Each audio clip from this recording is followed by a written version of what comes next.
everybody to the Anthony Family Christmas. I know you're here every year, but it gets funner because we get older and shenanigans ensue. I actually just crammed myself into that closet a couple times.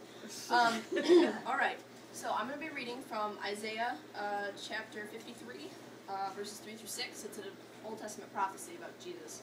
And again, the whole Old Testament's about Jesus, so I really didn't have to say that. All right. He was despised and rejected by men, a man of sorrows and familiar with suffering. Like one from whom men hide their faces, he was despised, and we esteemed him not. Surely he took up our infirmities and carried our sorrows, yet we considered him stricken by God, smitten by him and afflicted. But he was pierced for our transgressions, he was crushed for our iniquities. The punishment that brought us peace was upon him, and by his wounds we are healed. We all, like sheep, have gone astray. Each of us has turned to his own way, and the Lord has laid on him the iniquity of us all. In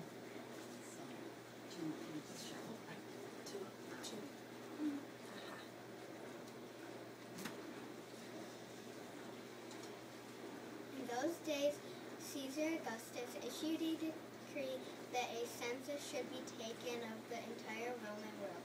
This was the first census that took place while Quirinius, the governor of Syria, and everyone went to his own town to register. So Joseph also went up from the town of Nazareth in Galilee to Judah to Bethlehem, the town of David, because he belonged to the house and line of David. He went there to register with Mary, who was pledged to be married to him and was expecting a child. While they were there, the time came for the baby to be born, and she gave birth to her firstborn, a son.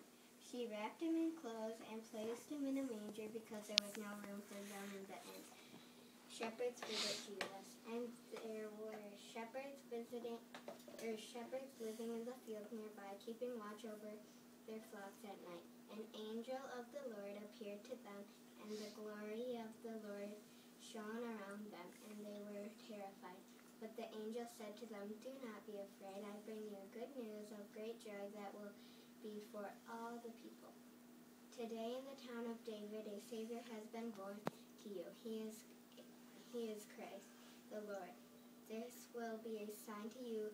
You will find a baby wrapped in clothes and lying in a manger." Suddenly a great companion of the heavenly host appeared with the angel, praising God and saying, "Glory to God.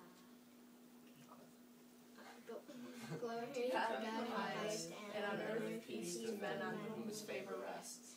When the angels had left them and gone into heaven, the shepherds said to one another, "Let's go to Bethlehem and see this thing that has happened, which the Lord has told us about." So they hurried off and found Mary and Joseph and the baby who was lying in the manger. When they first had seen him, they spread the word concerning what had been told to them about the child.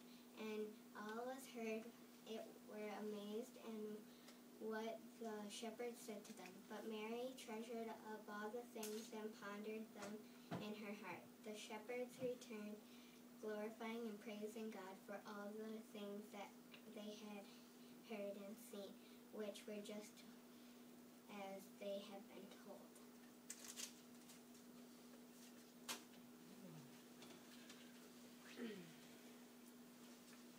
Okay.